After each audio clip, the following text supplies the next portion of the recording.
Congrats, you pre-ordered your Starlink and waited patiently for your beta kit to arrive. And now you got this big gray box sitting in front of your doorstep. Well, I'm going to show you how to set up your Starlink. This is how to do it all.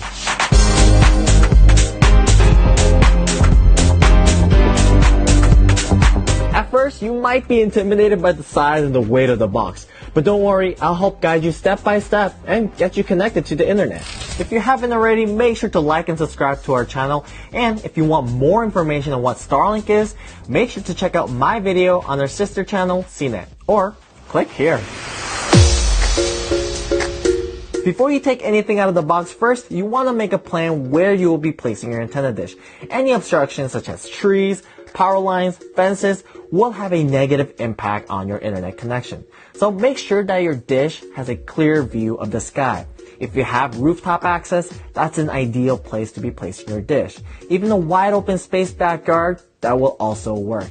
In my demonstration, I live inside an apartment, so you will not see me placing my dish on top of my roof or let alone a backyard. I'll be placing it on my patio. Once you have an idea where you'll be placing your dish, let's take everything out of the box. In your starter kit, you'll see an antenna dish, Wi-Fi router, power supply, cables, and a mounting tripod. The dish is the heaviest, so watch your back. We'll go ahead and connect the dish to the mounting tripod now. Next, we'll download the Starlink app from the App Store. In the app, you'll see a button called Check for Obstructions, where it'll launch an AR experience using your camera.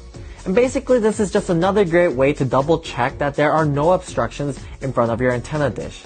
And you want to make sure that the dish has a clear view of the sky and is within the path of the satellites overhead, which you can see here in the clear area. In my example, you can see some trees and the top of the fence, so this is not an ideal location for me, but I'm going to go ahead and place my dish on top of some moving boxes to make sure it has a clear view. A word of caution, there's no need for you to force the dish to look at a particular area of the sky. Once you plug it in, it'll automatically align itself and get connected to the internet. So pretty much just set it and forget it. That takes us to our next step, running your antenna dish's cable back into your home. Cable management and the placement of your Wi-Fi router is pretty important here. You want your Wi-Fi router as close to the middle of your home as possible so that you can have good Wi-Fi coverage all throughout. But that's also dictated by the length of the cable from your antenna dish. So depending on where this ends up in, most likely you'll be setting up your Wi-Fi router there too. So this step will be pretty unique depending on your situation and your home. Once everything is centralized inside your home, we'll go ahead and plug the power for the power adapter, plug in the antenna dish in black here, and the Wi-Fi router in white here. These are special type of Ethernet cable that transmits both power and data, so make sure to use the cables that are provided inside the box.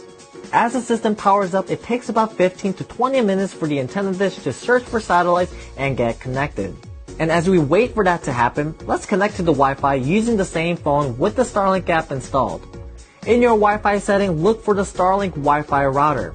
And once you're connected, it'll ask you to create a new Wi-Fi name and password. So we'll give it a fancy new name and a difficult password. We may have to reconnect to the Wi-Fi using the new name and password we just created.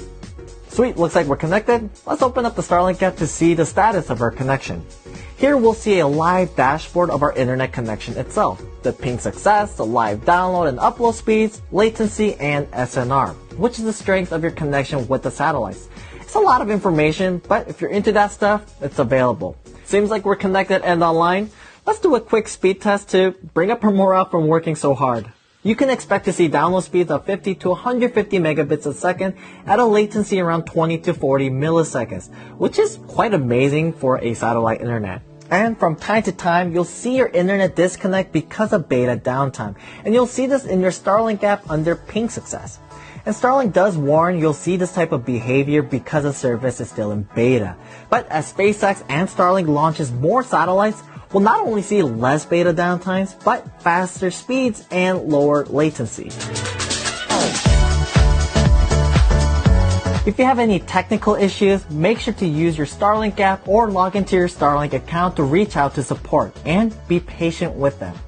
Thanks for watching, and for more how-to content, make sure to ring that bell and check out a related video on how to speed up your home Wi-Fi. I'll catch you next time.